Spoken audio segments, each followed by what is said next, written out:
Pakilala ka. Ako po, si Carlo Mendoza, Giggle Kid. Mga influencer po kami. Pumunta po kami dito para suportahan ang Duterte at ang mga Pilipino at Pilipinas.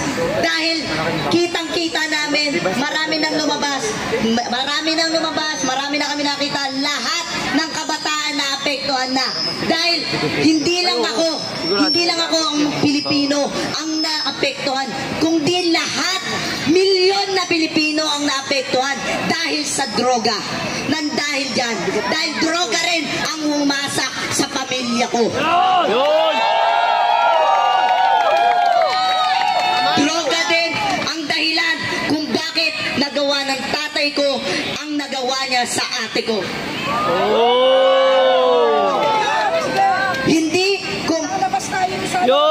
Hindi ko nahayaan na yung mga ginawa ni Marcos dahil sa droga na yan, siya ang pasimuno. Dahil alam namin ng mga kabataan at alam din namin na magsasalita sila kung ano na naman ang sasabihin nila. Nasasabihin nila, ginagamit kami mga kabataan para lang magpaingay.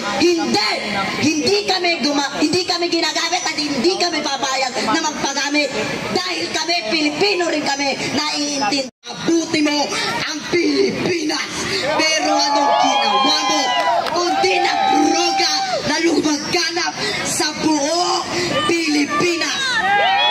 Kaya nananawagan ako sa'yo sa Republika ng Pilipinas, sa buong Pilipinas, sa Malacanang, na uulitin ko, mag-resign ka na! Mag-resign ka na!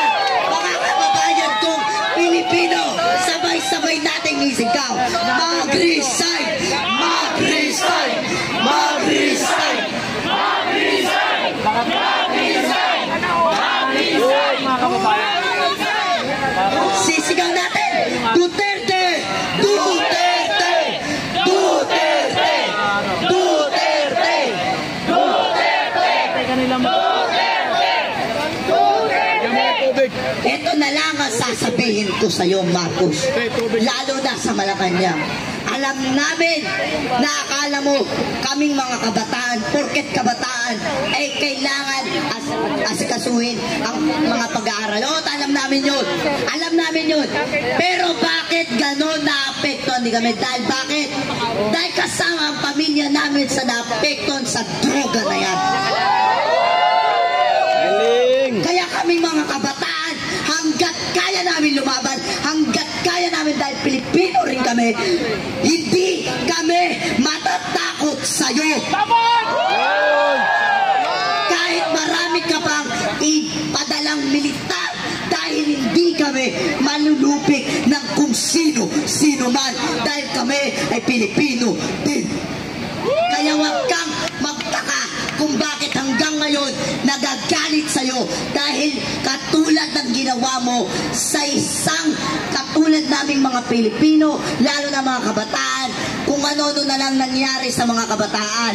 Dahil dun din sa nakatira kami ay maraming mga nagdodroga, maraming kaming narinig na nag-aabutan ng droga, hanggang sa nalaman namin, hanggang sa nakita namin. At nung nalaman ko, pati si Duterte, Sara, kinalaban mo, kaya kami nagalit sa'yo, dahil kami sumuporta rin sa'yo. Alam mo kung bakit nangyari sa ate ko? Alam mo kung anong nangyari? Dahil sa droga na pinalaganap mo. Ginahasa ang ate ko na nawala sa bisyo, nang dahil sa bisyo sa droga. Yun ang dahilan ng droga. Kaya bakit kami sa iyo maniniwala na bakit ka maniniwala sa mga pinapadala mo na trolls kami? Trolls sa mga Pilipino, binabayaran. Hoy, bayan ka naman sa balat mo. Hindi kami bayaran. Hindi kami bayan. Hindi kami bayan. Hindi kami bayan. Hindi kami bayan.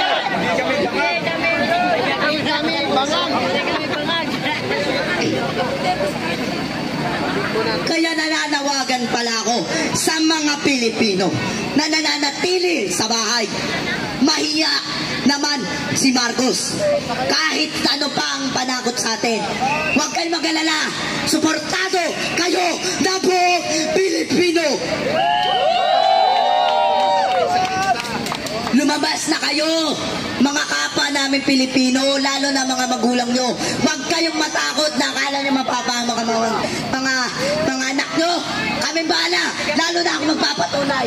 Ako magpapatunay sa inyo na kami ang susuporta sa'yo, lalo na ako. Ikaw bata ka, nanonood ka. Alam ko nanonood ka dahil maraming lumaganap na social media. Alam namin kung bakit kami galit. Dahil hindi namin din gusto gawin to. Pero dahil sa ginawa mo, dahil sa ginawa mong meeting, kung ano-ano, alam mo, nagalit na sa'yo. Umpisa pa lang, nagagalit na sa'yo. Hinintay lang namin na bumawi ka sa dulo. Pero anong ginagawa mo? Wala. Hanggang sa nagalit na, hindi ba sabi mo, tigre ka? O sige na, nanawagan ako sa'yo. Pumunta ka, magpakita ka sa buong Pilipinas para na sa ganun, kung tigre ka talaga, ipakita mo sa amin. Dahil nalaman namin na talagang tigre ka. Dahil nilamon mo kami. Pero hindi kami magpapalamon sa'yo ng buong buo. Dahil kaming mga Pilipino, marami na kaming napagdaanan. Dahil kami isang matatag na Pilipino. Kami ay babangon ng babangon na kasama si Inday Sara Duterte.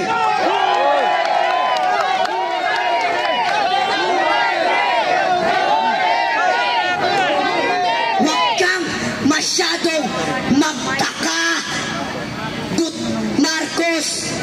Marcos, hindi kami takot sa'yo, lalo na mga kabataan.